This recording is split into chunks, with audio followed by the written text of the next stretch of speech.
Olá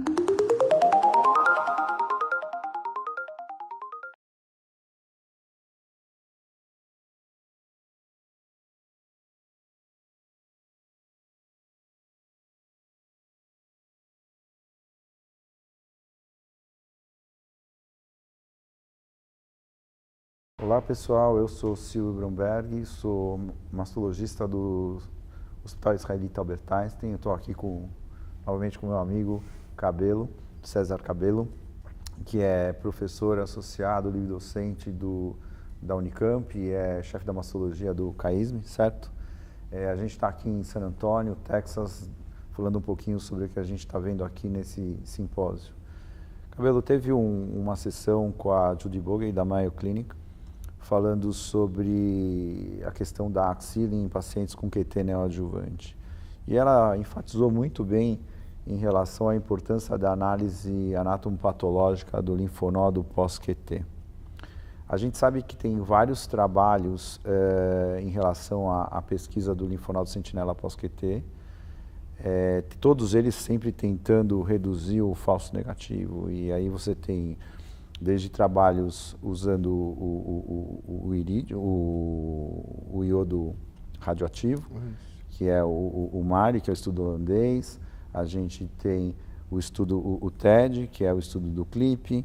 A gente tem o FENAC, que é o estudo com a imunistoquímica, e todos eles baixando para baixo, jogando para baixo 10% falso negativo. Mas ela falou algumas coisas, eu queria saber a tua opinião sobre essa importância da análise anatomopatológica que ela colocou. O que você achou? É isso mesmo, Silvio. Eu achei assim, foi bastante interessante porque tinha a Judy Bogen, né, que é da Clínica Mayo e tem alguma visão diferente da Monica Morrow e do grupo do Memorial de Nova York, né? Então foi bacana porque eles tomaram algumas posições que achei que foram interessantes. Por exemplo, essa questão da clipagem do linfonodo positivo, foi muito defendida pela Judy Bogen, que a gente já sabe, inclusive no ACOSOG 1071, ela coloca a importância de você clipar o linfonodo positivo para aumentar a acurácia, né? Diminuir o falso negativo. E, em contrapartida, o grupo do Memorial de Nova York, né, que inclusive é liderado pela Monica Morrow, se posicionou de que você não precisa fazer a clipagem do linfonodo. Mas o pessoal do MD Anderson segue a clipagem, que é o TED, né? Exatamente, eles seguem, né? Mas ficou aquela coisa mas assim... Mas sempre tem. Mas assim, como a Monica Morrow era chairman Sem dúvida. Ficou um pouco assim, meio de que não precisaria estar fazendo a clipagem. E ela se apoiou no trabalho da Viviane Galimberg de 2015, que não fazia a clipagem. E que foi muito bem. Eu acho assim, o que ficou bem de consenso em relação a elas é essa questão da importância de você fazer a dupla marcação, né? Exato. Usar radiofármaco com o azul, né? Com o corante. Tirar mais de um linfonodo. Exatamente, essa questão da clipagem ficou duvidosa, a importância de tirar mais de um linfonodo, né? A partir de 3.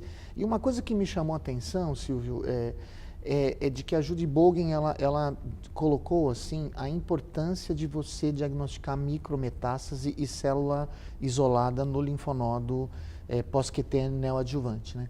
Então, e assim, bastante interessante. Ela na verdade concluiu que deveria se fazer imunistoquímica no linfonodo pós-QT neo, dada a importância de você diagnosticar mesmo células isoladas e micrometástases. Porque, segundo ela, e ela mostrou alguns dados, né, inclusive do 1071, de que até por volta de 50% de positividade em não sentinelas quando você tinha micro ou associado à célula isolada. Exato. Então a gente sabe que isso não é uma prática firmada. Não é rotineiro. Né? Exatamente, mas chamou atenção isso.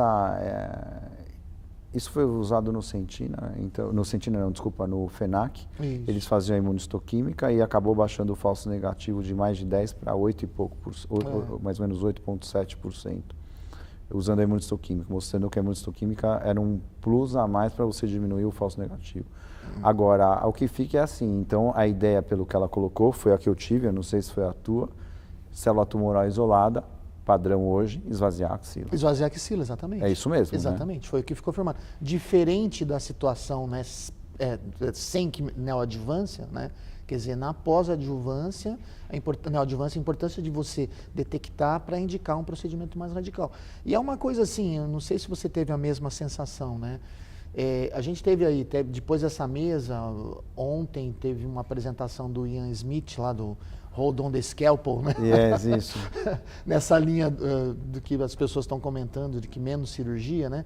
Mas é uma coisa bastante interessante, por exemplo, para você tomar medidas como, por exemplo, no Catherine, né? Que foi um dos trabalhos bastante Sim. comemorados aqui em San Antônio, que é você tem que ter certeza se tem PCR ou não, né?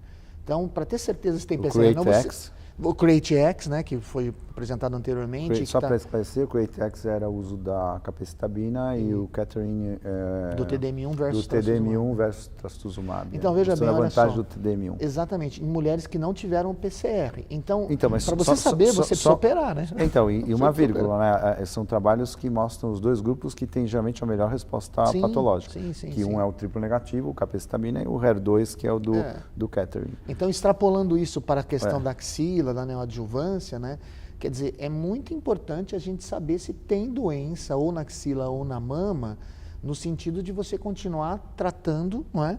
E esses dados mostrando que você tem mudança de prognóstico nessas mulheres, sem dúvida, né? Sem dúvida. E assim, extrapolando um pouquinho isso em relação à hormonioterapia neoadjuvante, né? Isso é importante. A gente tem uma mesa brilhante da Ingrid Meyer, né? Que é uma brasileira que dá orgulho a todos nós. Sim. E mostrando que, por exemplo, na hormonioterapia neoadjuvante, a gente tem muito pouco downstaging axilar, né? Exato.